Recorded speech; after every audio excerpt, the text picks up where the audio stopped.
Hello my crafty friends, this is Monica from Allsewpetite. Welcome back to my channel. In previous lesson I showed you how to create an adjustable webbing strap and add faux leather, vinyl or cork connectors. I received the question if it's possible to add connectors using woven fabric. And the answer is yes. So in this lesson, I'm going to show you how to make exactly the same webbing strap, but this time we're going to make the connectors using woven fabric. So if this is something you would like to learn, then keep on watching. To make this adjustable strap, you will need a small piece of fabric. I'm using quilting cotton for this tutorial.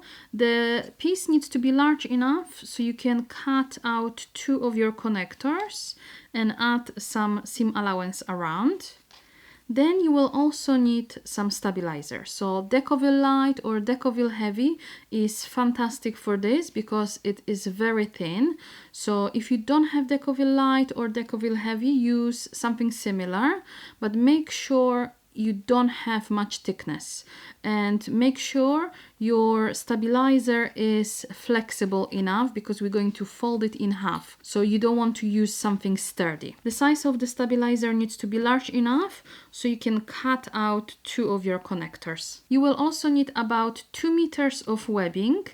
I'm going to mix 2 different colors to make my strap, and my webbing is about 2.5 centimeters wide. What I like to do is to have a lighter on hand, so once I cut my webbing to the required length, I can burn the edges to prevent them from fraying, because sometimes if you don't do that, you end up with like edges fraying, especially if you are using this type of webbing. So to prevent that from happening, simply burn the edges of your webbing. You will also need a template for your connector. You can download one off the internet or create one yourself. I have a separate video tutorial showing you how to draft connectors in any size, any shape you want, depending on the width of your webbing and the size of your hardware. You will also need 1 strap adjuster. The size of the adjuster needs to be the same as the width of your webbing. You will also need 1 rectangle ring. Again, this needs to be the same size as your webbing. If you don't have a rectangle ring, you can do what I've done and use my strap adjuster and remove that middle bar. So this strap adjuster has the middle bar movable, and as you can see, it is bended around those side edges. So I simply took some pliers and removed that middle bar to create this rectangle ring. You will also need 2 swivel hooks. Those ones are typically narrower than your strap adjuster or the rectangle ring. So when you look at your connector template, you need to make sure those swivel hooks are the same size as the middle portion of your connector. This is optional, but you can add some rivets to anchor your connectors. So you will need some sort of tools to set them in. I have my hand press ready here. You will also need pen or some other marking tool so you can trace the outline of your connector. You will also need some scissors. Some clips might be handy today. And you will also need some multi-surface glue or other fabric glue and double-sided tape. To begin, you're going to take your connector and trace it on top of your stabilizer. So you need to trace it twice. Here we go. Then you can take scissors and cut those 2 connectors. So you want to take your time and be as precise as you can be. Okay, now you can take your fabric, bring it to the pressing station and fuse those stabilizers to the back of the fabric. So you want to make sure you have space between them for the seam allowance. Then take your iron and fuse them to the back of the fabric.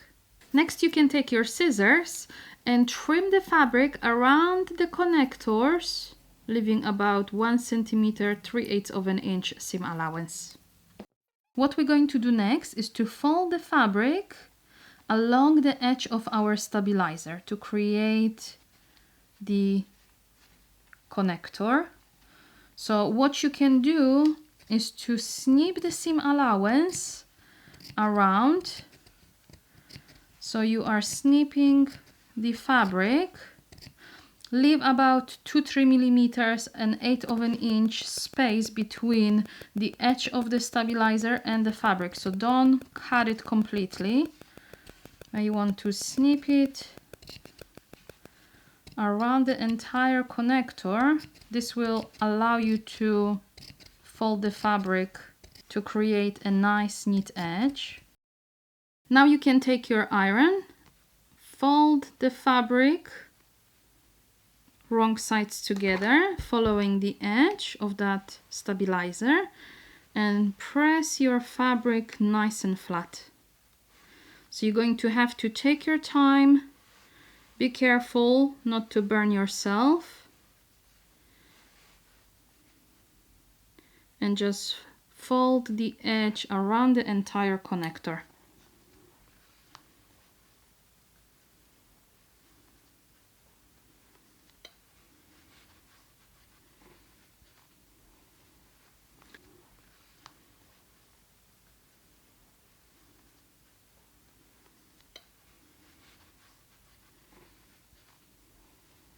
I would advise not to use any steam to ensure you don't burn yourself. Or you can always use your scissors or something similar to help you out, bring those edges together. So do whatever works for you. Just make sure you are safe. If you don't want to use iron because you are scared of burning your fingers, you can always use glue, fabric glue or multi-surface glue. Add it on the edge of your connector, so on the edge of that stabilizer, and then fold the fabric and glue it in place. So this option is great if you are not worried about gunking your needle. If you are worried that you're going to make a mess at the sewing machine, or if you know that your machine will skip stitches or just give you some trouble, then I highly advise not to use this method. But if you are familiar to using glue and sewing on top, then you can always use this method instead. Fold those edges, make sure you don't have any like sharp corners, and just take your time. Now you're going to take your webbing and cut a piece that is about 35 to 45 centimeters long. Here we go. So as always, make sure to burn the edges to prevent them from fraying. Now you're going to take your rectangle ring and feed your webbing through that ring, just like that. Fold your webbing in half, line up those edges. If you want, you can clip them together. Then take this to the machine and just baste those two edges together.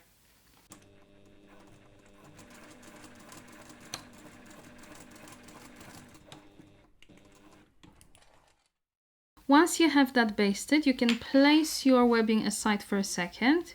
Then you're going to take one of your connectors and your swivel hooks and feed the connector through that swivel hook.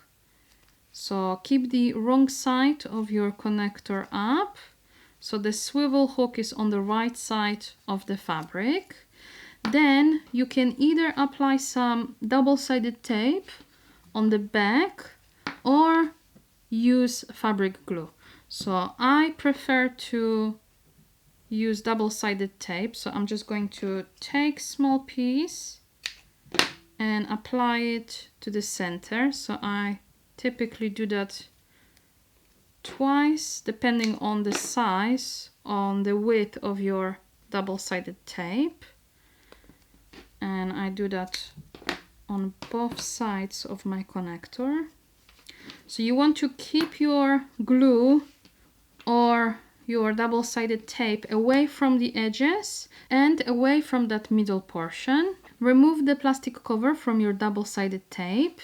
Then you're going to take your webbing and place the edge without the ring on top. So you want to keep the edge of your webbing away from that narrower portion.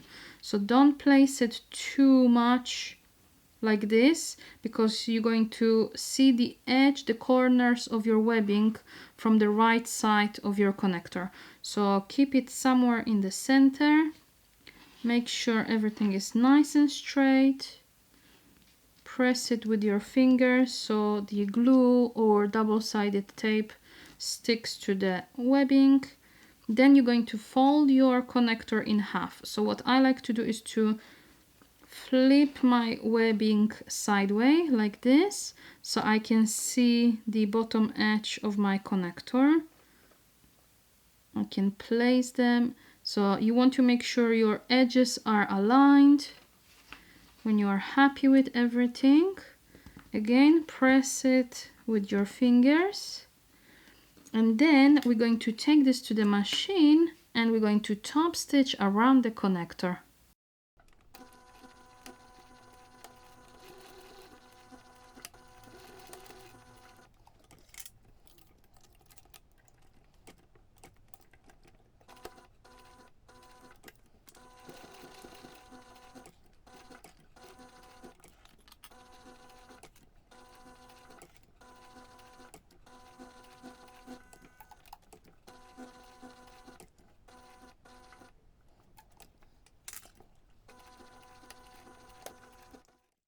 This is how it looks like once you have the connector stitched.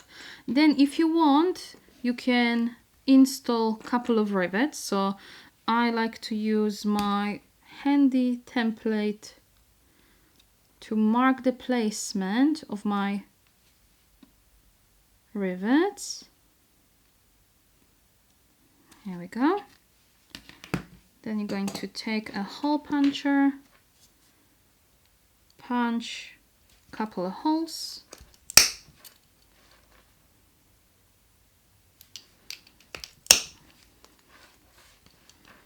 There we go. And install your rivets.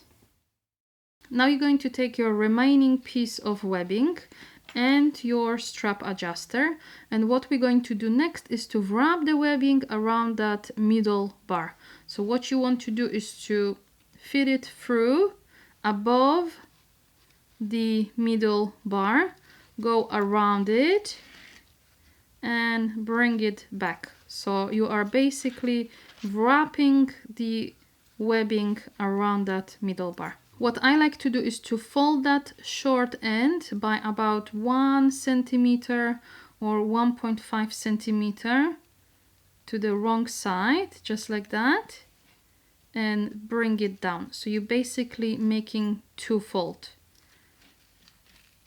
Then when I'm ready, I can clip that in place.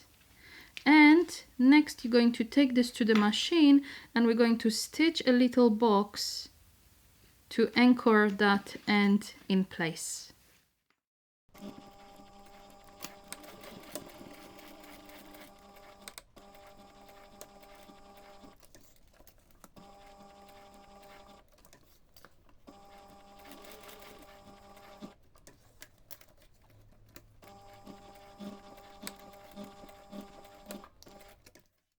Once you have that stitched, you're going to take the loose end of your webbing and feed it through the rectangle ring. So you're going to feed it like this. Bring your strap adjuster closer. So what you want to do is to make sure the wrong side of your webbing is on top. Then, ensuring that your webbing is not twisted, so make sure it is not twisted like this. You want to keep it nice and straight. Bring it back and we're going to feed this loose end through that adjuster one more time. So again, you're going to go above the middle bar, go around it and bring it back below the middle bar, just like that. Then you can pull your webbing through. Here we go.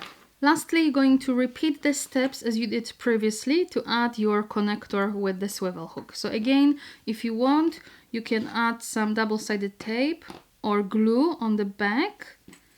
Feed your connector through the swivel hook, and then you're going to place the edge of your webbing on top, fold your connector in half, and stitch all around it. Here we go. This is how it looks like. So your adjustable webbing strap is now finished. Well done. See you next time. Stay crafty, friends.